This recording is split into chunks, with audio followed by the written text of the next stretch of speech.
Good evening, everyone. Welcome to 50th edition of International Film Festival in India and the 13th edition of Film Bazaar, which has been organized by National Film Development Corporation under the aegis of in Ministry of Information and Broadcasting. And it is also the first edition in which NFDC is integrating its activities with skill development and entrepreneurship in the activities along with Film Bazaar. So this particular session is aimed at Indian cinema inspiring the spirit of entrepreneurship among the young aspiring potential to be a part of Indian film industry. Though there are various schemes or projects or programs which government is doing in terms of skill development and entrepreneurship, I will just take brief moment in those particular areas where they are creating opportunities to people to start on their own, which are model centers in various cities. Under there are schemes which is called Pradhan Mantri Kaushal Vikas Yojana, Pradhan Mantri Kaushal Kendra, World Skills, CSR, and so on and so forth. While these activities are being done, there is a awards which is called National Entrepreneurship Award, which is an annual affair. This last month only, it was the 4th edition. The ministry has launched recognized about 40 budding entrepreneurs, which is a recognition towards their effort of getting into this side of the business. While the other ministries which are doing the more popular are Startup India, Invest in India, Mudra in terms of loan, etc. While we talk about business, the ease of business has been on the rise, especially in India. As per the last ranking, about 190 countries, India stands at 77th position, which is 23 ranking jumps from the last ranking. So the ecosystem exists. And while we talk about films, entertainment, there are various new opportunities, various new formats which have come up in recent past. While there are enough and more to talk about, but it is best to hear from the people who have taken the road less traveled and become icons of the Indian film industry. So we just introduce them and let's understand from them about plethora of options which are available behind the screens for aspirational youth who want to venture into business of cinema by using their individual unique skill set. So just to start off the discussion, as we all know here in this room that everybody ultimately wants to be a producer. But what are the opportunities within what are the opportunities actually are available within the film industry, in filmmaking? I'm sorry. Like you have editor, you have writers, so on and so forth. So how new people or who want to get into the industry look towards that? Okay, I'll start off. It's a wide topic and it's a very lots of things to cover in. But basically there are, if I'm right, there are around 27 crafts directly involved in filmmaking process. Leaving aside the producer, whether it's writer, director, from costume designing to set design, all the way down to lighting and electricians and gaffers and such. So if filmmaking is a collaborative process, involves hundreds of people coming together. So there's two aspects to it. One is employment generation that we were talking about, but the other is entrepreneurship itself. Filmmaking gives a huge opportunity for entrepreneurial skills. And I was mentioning earlier, a producer is at the highest of the pecking order within the thing where, you really, I look at it like a startup founder and a serial entrepreneur where you're making a film based on an idea that you believe in, and then raising the funds to create, to make it done, get it done, and then marketing it and distributing it and taking it to the final consumer. And that is nothing but startup ecosystem, if I may say so. And every project, after the completion of that, and when you go to the next project, it's again the same story. You're repeating the same cycle. Another new idea that you believe in, and you're taking it to the, making it and taking it to the audience. So it's a huge entrepreneurial activity that goes on. And I think, and going down below at each level, there are huge opportunities. So we can call it, rather than filmmaker, it's a serial entrepreneur, we can term it as. Shalji, your views on I'll the call same. I'll call a filmmaker serial sufferer. You know, yes, yeah, we suffer a lot. So, what's the question is that what are the opportunities? Yeah, what are the opportunities within filmmaking behind the screens? That because film is the output, but there are loads of other categories, which specialized categories, which are need to align. Actually, those things have been there since the film started. It's not that something new has come. They have been there since then, but now what has happened in the past 15 years, there's so many opportunities to manifest your or to execute your emotions. It's a business of emotions finally. Earlier, you know, in our days, व्यास जी यहाँ बैठे हुए हैं, हमने बहुत NFDC में साथ में काम किया है. There were only two things, Doordarshan, and later there came CPC, and post that it was ZTV for many years, and film. So there was nothing in between. Now there's so many opportunities, like so many platforms, so many channels came after that. You know, then the things opened. In our times, when we came to the industry, it was film में जाना गुनाह है. I mean, film अच्छे लोगों का business नहीं माना जाता था. फिल्म में आपका बेटा जा रहा है तो मतलब ख़त्म, बेटी की तो बात छोड़िए दूर. और अब ये सिनेरियो है कि there's more females than male in our business. When we go and see the assistant directors, their number of female members are more, and even the entrepreneur, like those who are heading the studio, they're more female than male. So the things have changed a lot. But behind the scenes, of course, you know, like writer, director, everyone is an entrepreneur. And it's always difficult to make your film. It's, as Shomu said, every film is a startup. So you have to start from zero, however many films you must have made. But when you start a film, suddenly one day you realize that you know nothing. And in every terms, from raising finance to releasing it, to marketing, and there's a thing called P&A. You don't know how much money is being spent over there. You never come to know from a studio. You know, whether it's 15 crores, 17 crores, 19 crores. So, I mean, it's a, but I think we are in the best of times right now. These days, I mean, when I think the boom, the digital boom is so good. This avenue opened in last 2-3 years, and the films are doing great on box office. So it's the best time to be here in this industry. Vishal, you brought out a very apt point. We must hear, you know, her point of view first. Yeah. I think this is a tremendous time for opportunities, as you say, and as Vishalji and Shobhu said, I think we are serial mazdoors. I mean, when we were doing television, then also we were mazdoors, because everything belonged to, a huge family of, say, 100 and 150 people.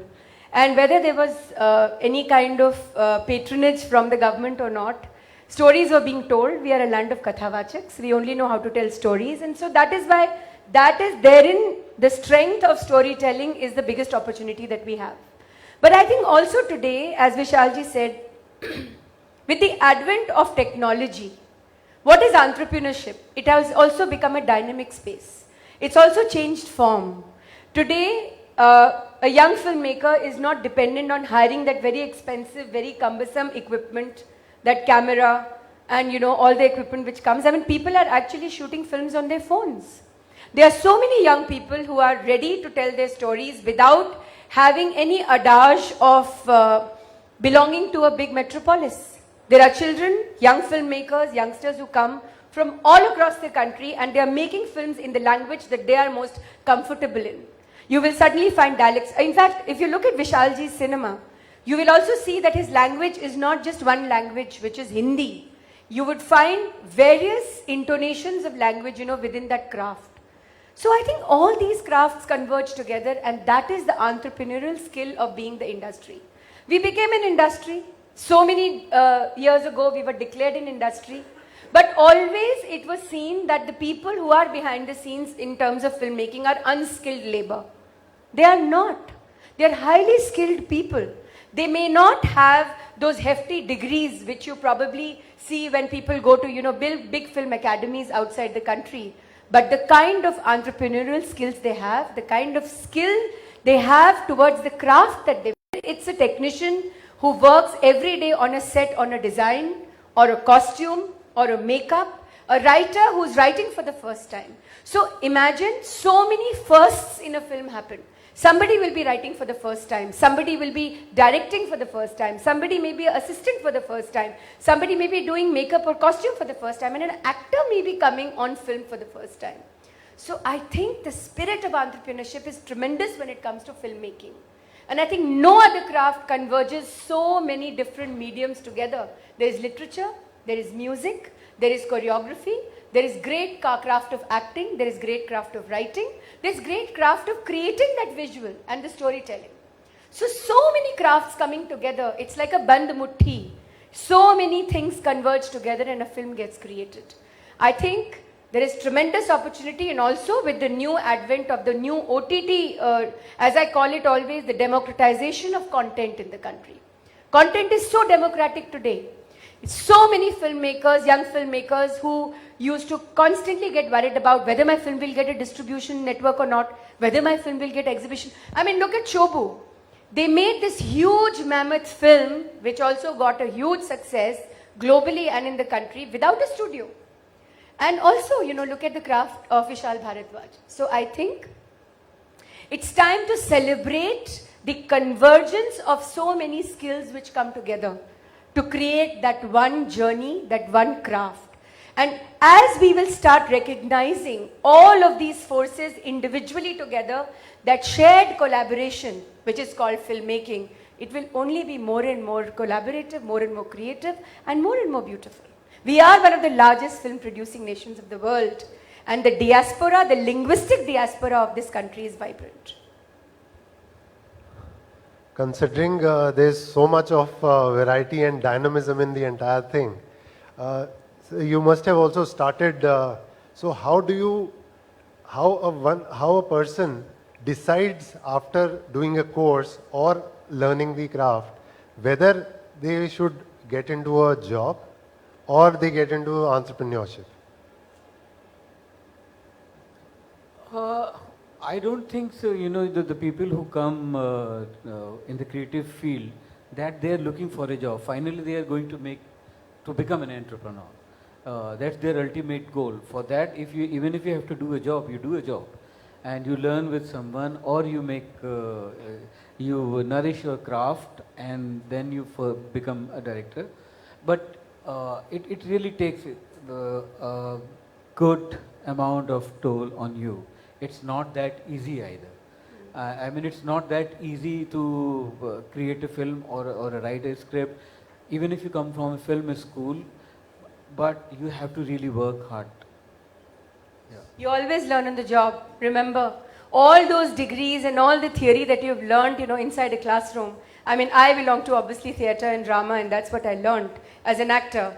All of my method acting is just right in a corner when you're there on the set, and when the arc lights are on you, it's just between you and that lens.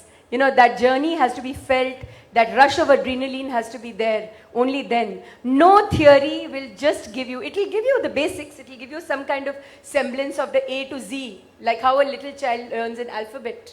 probably like that, or a language. But more than that is as a lived-in experience. That is what makes it so unique. And you really need to be passionate about it. You know, it's a matter of passion. And you'll fail, but better fail next time. You have to keep trying. I can tell you about myself, you know, when I made my first film, and Makdi, and it was like for 50 lakhs of rupees, and it was produced by, I got money from Children's Film Society of India at that time. And after making the film, when the first cut was shown to the committee, they rejected the film. You know, I would have broken down completely, because it was, as it is, I was coming from some other, you know, department of the filmmaking. I was coming from music composer. There was no precedent behind that any composer could become a director. And on top of that, you know, some really great professional people watched your first cut and they rejected it. And I was completely broken when I showed it to my friends. They said, yeah, it's not Race Pathir Panchali, but it's not a bad film. So they gave me courage to buy this film back from CFSI. I took loan from my friends. Those days to pay back 50 lakhs was great amount for me, big amount. I took loan from friends. I paid CFSI that money back.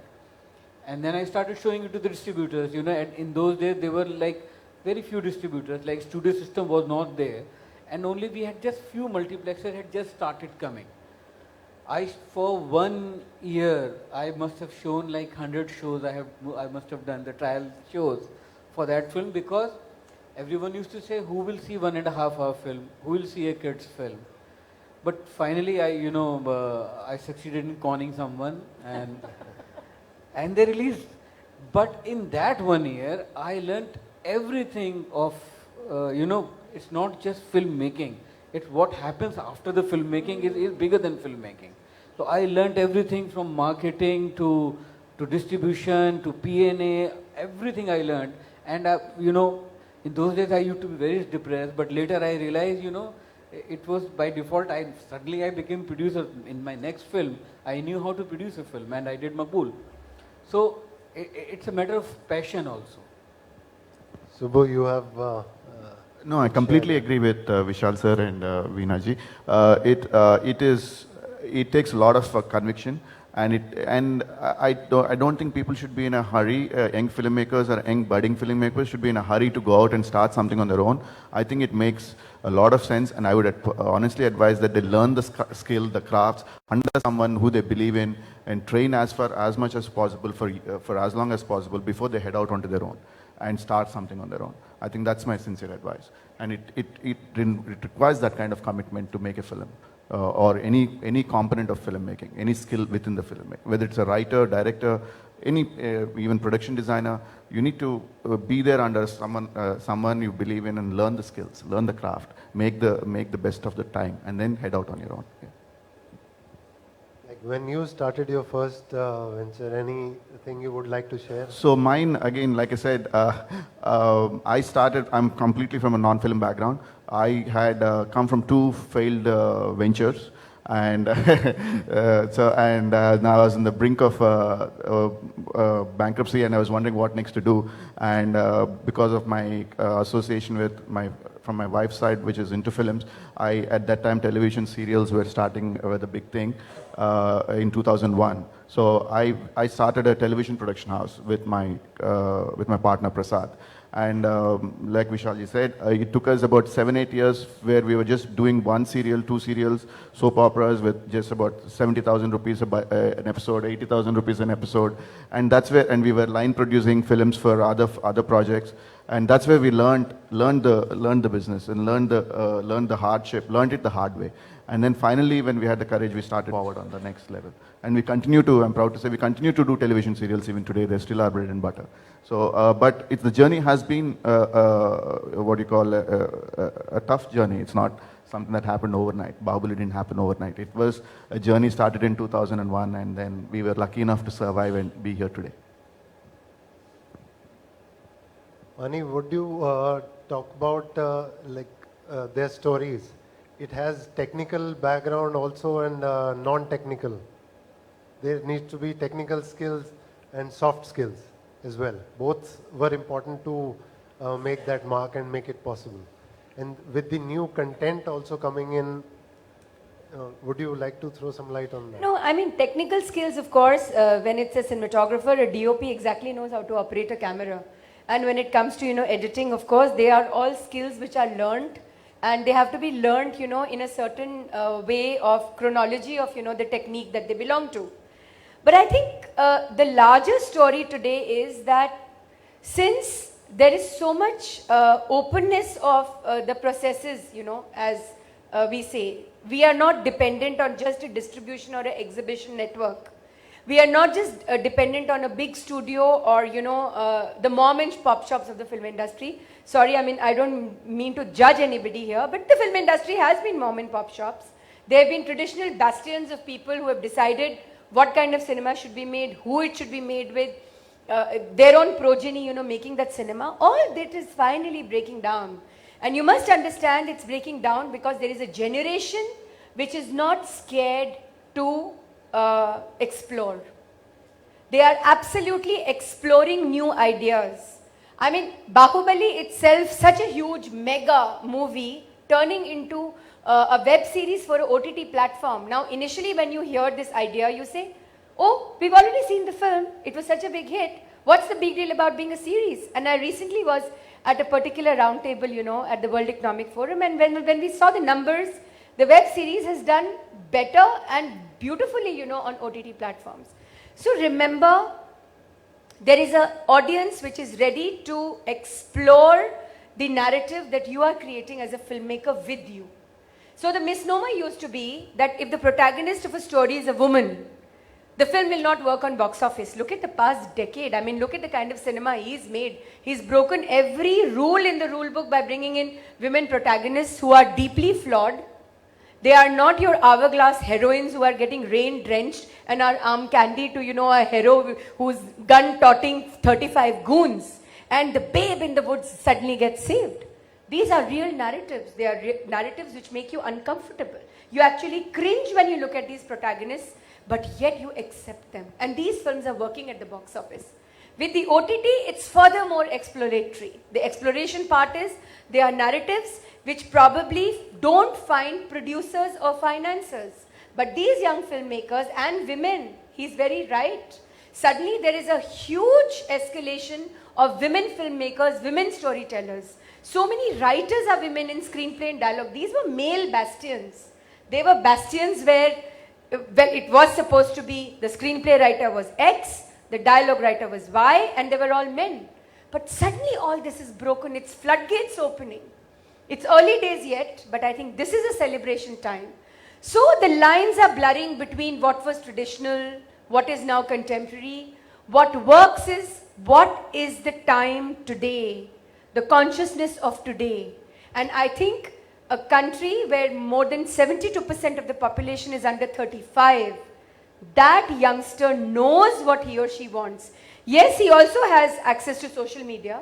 He opines in 30 seconds, trashes or respects somebody. Opinions are trashed in 30 seconds and opinions are made as far as respectability towards somebody is concerned. But that mind is also very sharp, and it's also very exploratory when it looks at narratives around them. So I think that is the new story. The new story is the convergence of also not being dependent on the theatrical release for a film and making it for a more democratic audience. I think that is the beauty of whatever you may call as entrepreneurial today. That is the new story, today. Very well put across, weaved the entire thing. What if the young aspiring people who want to enter into film industry, if they come to you for advice that what skills they should acquire or combine or get into which area, how would you advise them, keeping aside other than passion? I think one important skill to have, apart from the skill that you want to explore, which is writing or directing or whichever, is people skills. And I think that is really important because you're in a collaborative environment and you work with different people from different skill sets, and each has a certain vision and a certain goal, all working to one unified vision, and everybody is supporting that one vision. So I think it's very important that you be open and receptive to what other people have to contribute to you, and what you can contribute to them, and together what you can create. And that openness and being collaborative, I think, is very critical. And that's the single most. You can't be rigid about what you think, what you believe in. You need to be open and perceptive to what other people around you are saying and doing. I think that's a very, very important. Yeah, it's a medium of collaboration.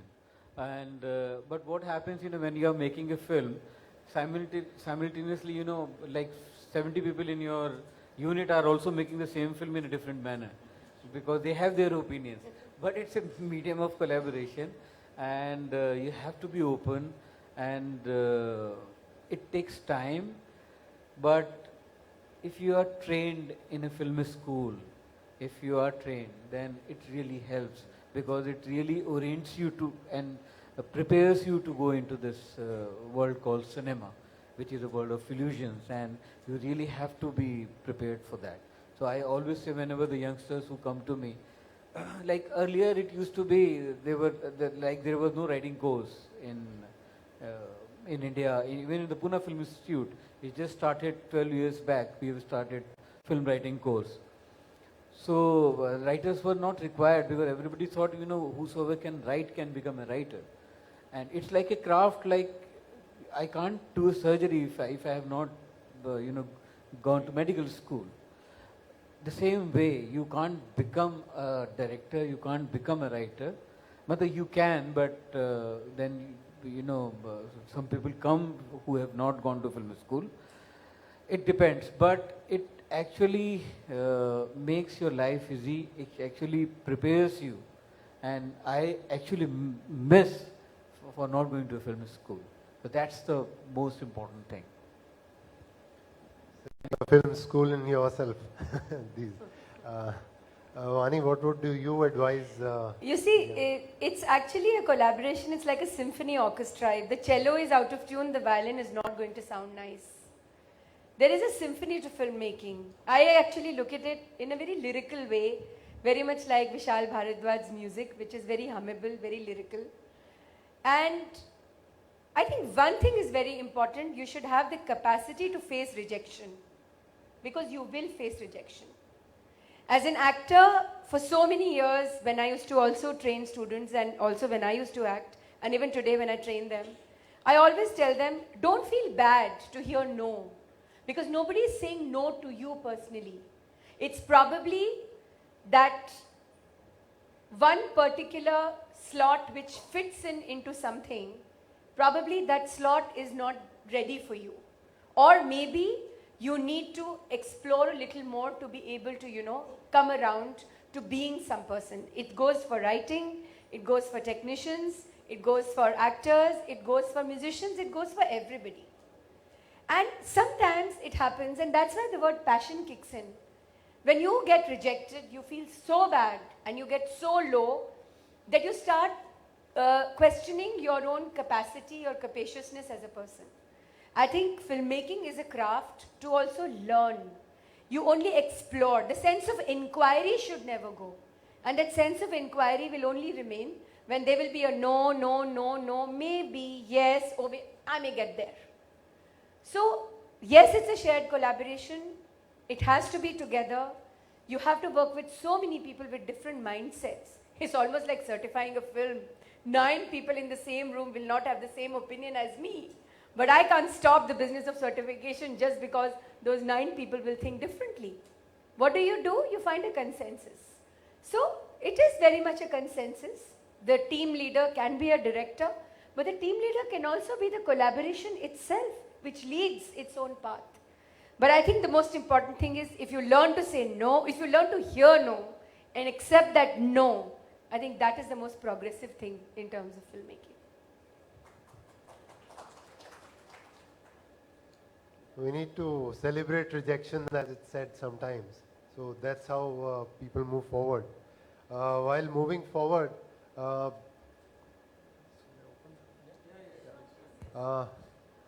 There were, I'm sure in audience there are people who would want to ask quite a few questions. So can we start Sir, an here. interactive session? Excuse me. Yeah, sir, here. Yeah, good evening to the panel. Sir, here. Good evening to the panel. Just I wanted to, from your side, for young, aspiring filmmakers, now how to approach this OTT content providers? What is the strategy? What they look in as a further to survive? What kind of content they look from the filmmakers for their platform to stream? And what is the revenue model, how it works can? And one more thing with respect to the madam and to all, now there is a proposal from the Ministry of I&B that OTT also should get certified. So in what stage it is there? No, Yeah, thank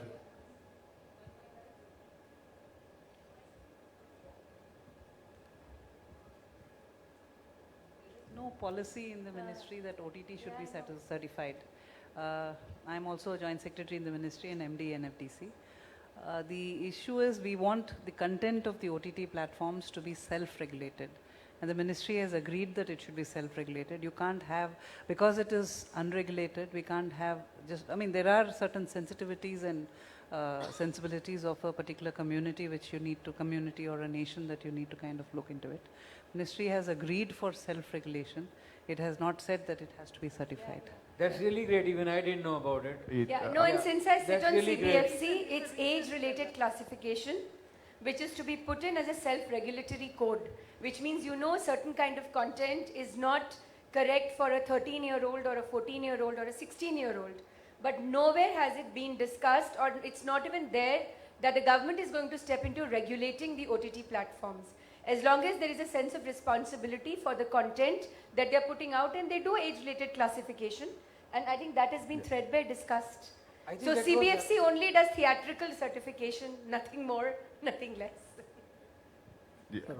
First, how to, no, first to the, So the revenue model for an OTT is very simple for most. If they believe in the pitch that you had made, they will ask you to first develop it, for which they give you a development budget, and the development can last anywhere from 6 months to 2 years or 3 years. And after that development process, if they still believe that it has the potential, once the script is made, then they green light it into production, and they will ask you how much the budget is, and including your production costs and everything else, and they will fund the whole thing. So that is typically the revenue model or the business model for an OTT platform. And the kind of content they're looking for, it's quite varied. It depends on which platform. Every platform has a certain genre, a certain kind of target group that they're largely addressing. So different platforms have different requirements, but generally drama, and some are comedy, action, different. There's scope for every kind of storytelling in OTT platforms. It's not restricted to one aspect, but it differs from platform to platform in general. But Vishalji can add some. Yeah, any genre will work. I think if the content is good, the genre doesn't matter anymore. If it's good, it works. And if it's good, any platform will buy it from you or give you green light. My question is to Shobhu sir. Sir, every business, like if we treat cinema as a business, not as an art form, right? So every business now is like, it has turned to something called startup model and all, right? So every other business has this ecosystem of, there are separate startup hubs. So why isn't cinema as an industry doesn't have it? I'm in a conflicted mind. Does it not suit to our business model, or why is it still? It has not happened anywhere all over the world. No, traditionally the studios have been doing that, nurturing. They have independent production houses that have been become a hub for creativity, where they nurture talent and have people who come in and finish the script, and then they have it pitched. So there are platforms, there are like industry, like what you see here, where the Film Bazaar is one such thing where you come and showcase your script. So it might not necessarily be like a T hub or a Telangana hub or a startup hub ecosystem, but there are film festivals, film markets, film bazaars across the world within India, which are targeted towards upcoming filmmakers to showcase their talent and get nurtured. There are classes, master classes where you can workshops that you can attend. So I'm sure there are a lot of things, but maybe not structured in the way that you are looking at. Every industry, there is a different way of addressing the development of skills and identification of talent. This is one way of doing it. So it's not necessarily, but business, cinema is a business. It's as a producer, it's first and foremost a business. Its art form is something else. It's an art form, but it has to make business sense. So only then it will survive. Otherwise, it can't. Thank you, sir. Hello. Hello to the panel. My name is Harini and I'm a writer. My question is a bit open-ended. Suppose you did go to film school, you learned writing, you learned producing, and then once you've done that, you've produced a couple of student short films, you've interned on set, etc., and you're finally in the industry, and you have a feature script, and then you end up feeling like a little speck in this, huge industry in our country. So I was wondering what you would suggest would be the clearest pathway to go from there, and how would we bridge the gap between being a little fish to becoming a big fish, Yeah.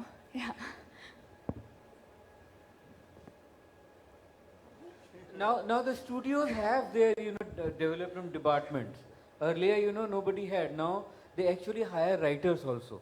I know many, like Jungli Studio, the Badhai Ho and all those films after, they were all developed inside and they were in-house scripts.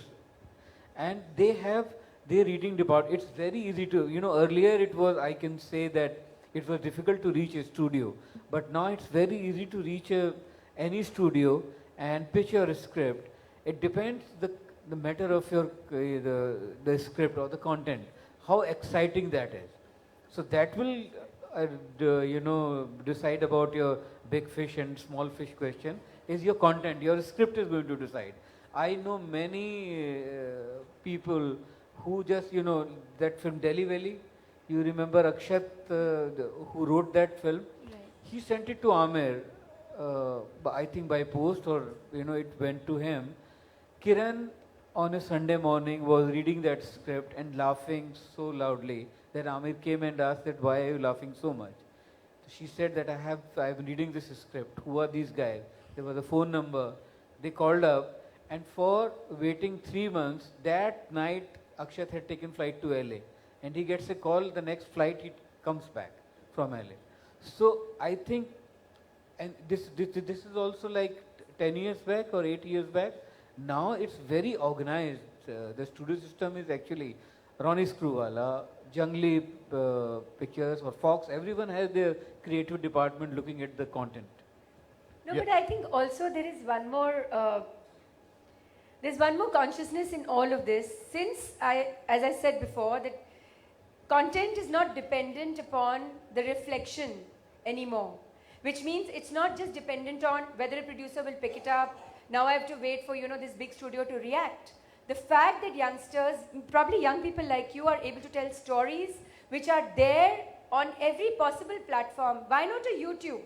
I mean, recently I met a young filmmaker who'd never been to any film school and felt very strongly about a certain subject, made that 15-minute short film, wrote it entirely, and as he says, similar story, sent it to Nasir Bhai, who otherwise is known to be very, very choosy in doing the films and so on. He read that script, it was called Rogan Josh, and he called up that guy and he said, "Who are you? Come and see me." And 1 month later, he made the film and probably bagged some of the best awards, in the past 1 year or so. So I think we should also look at the advent of this new mind. There is a new mind which is receptive and is more collaborative. And with the advent of technology, you are not going to wait till eternity for somebody to pick up your script. You believe in your script, you shoot it yourself, do it on your phone, you'll never have to be dependent on anybody else. I would like to add that, oh, sorry. Just I want to share that NFTC is also having a script writers lab. We also conduct. People are free to submit their script for development. Thank you. Yeah, that is one way. And also, I would like to add that when you work with someone, you need to work under someone for some time, where you build a reputation for yourself. That because when I get a script as a producer, I look at it, I like it, and if as a script it's fine, I can acquire the script. But if you want to really direct it and take it forward, my next thought is, what did he or she do before this? Can I put my money on this girl or this boy who has just come out of film school? And but if I can call someone and they say that, hey, he's worked under me and he's fabulous, or I believe in him, he's got that spark, then I'm ready to put my money on it, right? So it's important that you also build connections, build a certain reputation when you're working under certain people, and it'll take time. It doesn't happen overnight. Thank you so much. Thanks a lot. Yeah, Ritesh Batra was trying to make his film for a long time, and Lunchbox came out of this market. Hello, ma'am. My question is to Vani ma'am, and yeah, my name is Vidya Sagar. I'm a cinematographer. Your words were very inspiring, ma'am. For the young people, and you said that OTT platforms are really democratized the content. Everybody can watch what kind of content they want on Zee or Amazon or Netflix or all the platforms. And you uploaded Vishal Ji for his kind of films and his kind of characters. The characters which are not perfect, not the hourglass models, which are deeply flawed, and you would cringe watching such characters, right? So my question is, if the next generation filmmakers, if they're going to create content on OTT platforms, I think OTT platforms are really different in kind of content they're trying to create, maybe mostly controversial. So what I'm trying to ask is, do we really have to censor OTT content, and can we really do it? Apart from age, for example, we can give 8+ or 13+. But for example, shows like Leela or Sacred Games, they have faced little backlash from a lot of public. So can we really censor such content? Or if we can do, how can we do it? Or do we really need to do it? Because going forward, I think young filmmakers are going to create such kind of content, contemporary to what is happening in India or what's happening around them. So I think more such content is going to be expected from a lot of people. So can we really censor them, or do we need to actually censor them, or if at all, how can we do it? Thank you, ma'am. You see, you have to understand that the OTT platform and the kind of change narrative, the new narrative which is emerging on these platforms is also very new and dynamic. And as Ma'am Joint Secretary sitting here has already said, the government is not going to get into the business of regulating it. But that does not mean that you're going to run amok with the stories and the content that you are going to imagine in a large democracy like ours. For example, I will give the example of a film called Kabir Singh. It did very well at the box office, but it also generated tremendous, opposition or dissent for the content of the film. Now, in a democratic country like ours, remember that there will be somebody who will agree and somebody who will disagree with it. But the fact that there is agreement and disagreement together for storytelling narratives, that is the beauty of the democracy that we are. One film, one series, one story cannot destroy the diverse diaspora and the narrative of the country that we are. And one film, one story or one series cannot also destroy the, the collaborativeness of the country that we are. So I think more than regulating, what we should be looking at is how we are consuming that content. Do we know how many people are watching it? There is still a question mark there. Do we know how people are accepting it or not accepting it? So it's all up for debate. Democracy also means dissent. If there will be dissent about it, there will be a discussion about it. But more than a discussion board, remember, you are also watching it. As I always say something about item numbers, if you will not watch garbage, people will not produce garbage. I think with that, we come to the end of this session and the Skill Development of Knowledge series. It is indeed an honor for me to thank the panelists. Ashish, you came at short notice. Thank you so much. Mr. Krishnan is a good friend, and he ensured that somebody came from the Ministry of Skill Development. Shobhuji, thank you so much. You undertook my invite and came at very short notice. I hadn't had the opportunity to talk to you. Mr. Bharadwaj, thank you so much for having agreed to come. And Aniji, hats off to you. And she has come all the way from Singapore just to ensure that the session happens for us. Thank you so much, all of you. I'm sure all of us have had a very enlightening session, and we've got a lot of things to work on. And on behalf of NFDC and the Ministry of INB, I'd like to thank the panelists, and good show. Thank you.